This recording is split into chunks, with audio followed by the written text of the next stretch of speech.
la question de parler de la maladie toujours ou pas à ses proches, c'est un choix qui est très individuel, c'est votre choix et ça demande, pour répondre à cette question, d'identifier dans un premier temps vos attentes et vos limites.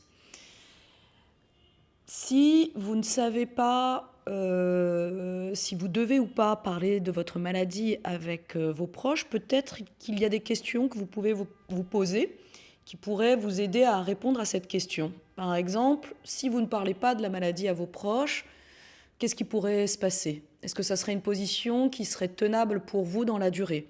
Est-ce qu'il n'y aurait pas un coût assez important pour masquer les effets de la maladie? On pourrait imaginer que ça vous demande une énergie certaine.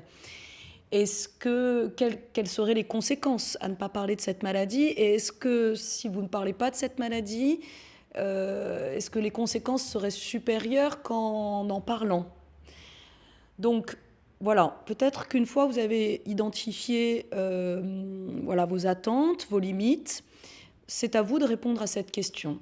Mais sachez qu'en parlant de la maladie, ça ne veut pas dire non plus se focaliser au quotidien sur la maladie, parce qu'évidemment, vous avez besoin d'autres expériences pour vous distraire, pour continuer à vivre des moments agréables avec votre entourage. Mais voilà, quand vous en parlez, peut-être aussi que ça peut vous aider à vous sentir moins seul face à l'épreuve de la maladie, ça peut vous aider aussi à vous apaiser. Si vous parlez avec des proches que vous estimez bienveillants, qui ont déjà par le passé montré un certain réconfort auprès de vous face à d'autres épreuves. Et donc, ça peut vous aider aussi à solliciter de l'aide lorsque vous en avez besoin. Par exemple, à l'issue d'une chimiothérapie, si vous êtes très fatigué, vous pouvez avoir besoin de l'aide de votre entourage ou au sortir d'une hospitalisation après une opération.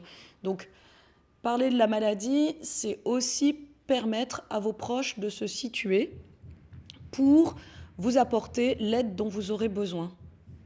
Les proches, souvent, ressentent un sentiment d'impuissance. Et donc, si vous vous empêchez de parler de ce que vous ressentez ou de ce dont vous avez besoin, ça peut majorer le sentiment d'impuissance chez eux.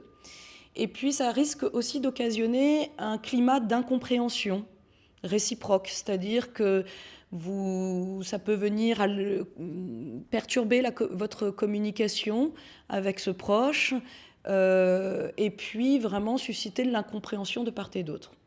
Donc la maladie, le cancer vient évidemment vous affecter, mais affecte aussi votre entourage. C'est triste, mais ce n'est pas à vous de protéger l'ensemble de votre entourage. C'est aussi à l'entourage de vous apporter une aide dont vous avez besoin pour faire face aux épreuves de la maladie.